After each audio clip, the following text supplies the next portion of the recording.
I've wondered why some guitar players and teachers go on about the need to learn to improvise.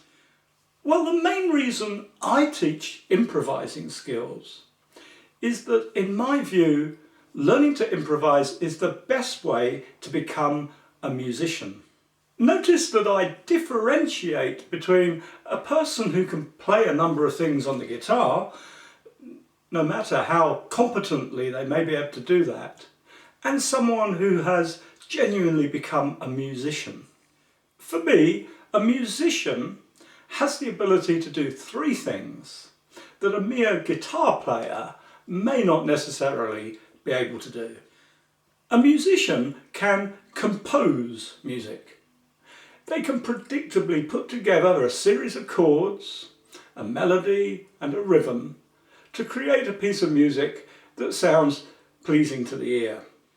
A guitar player may well be able to do this by trial and error. Most of us start on the road to songwriting simply by experimenting with how different chords and tunes sound when put together. But a real musician can do this deliberately because he or she understands the relationship between these elements. The second skill I expect a musician to display is the ability to transcribe music, to listen to a piece of music and be able to write down the chords, the melody and the rhythmic construction of that piece of music. The third skill is to be able to improvise, to successfully and spontaneously create alternative melodies, riffs, licks and rhythm guitar figures over any given bass line or chord sequence. These three skills are intimately connected and can in fact usefully be seen as three aspects of the same skill. Musicianship, in a nutshell then, is simply having a practical understanding of music and being able to apply it. To improvise on the guitar, you need to have a few scale patterns, chord shapes and arpeggio fingerings under your fingertips. And you need to have developed the understanding of how these things all work together, and to have the knack of careful listening so that you can put this into practice to create improvised fills, rhythmic embellishments, or a complete solo over a piece of music.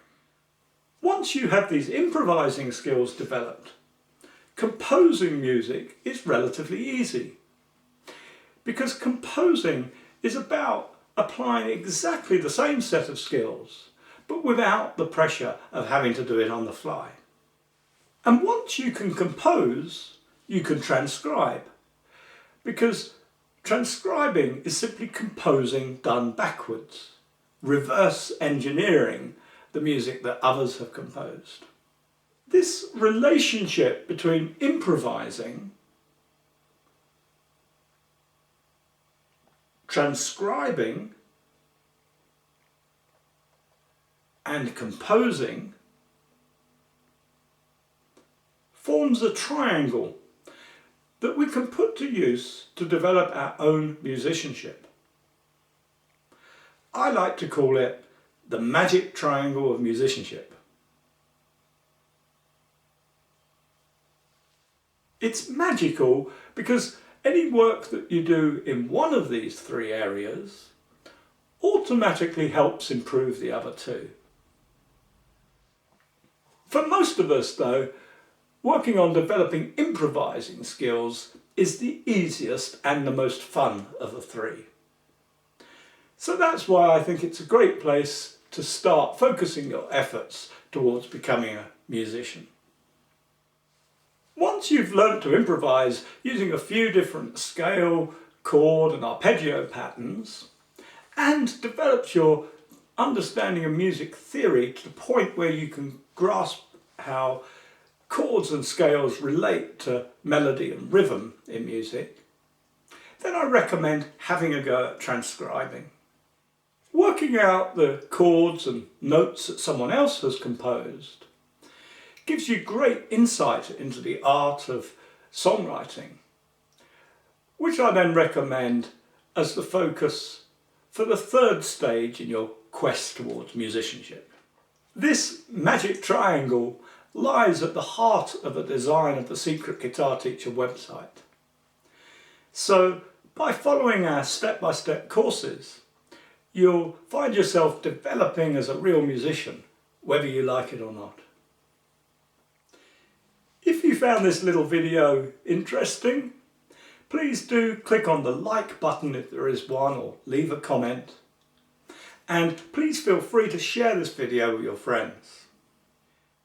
And if you'd like to gain full access to all our guitar teaching materials, please visit the Secret Guitar Teacher website and take a free look round at what's available there. See you again soon.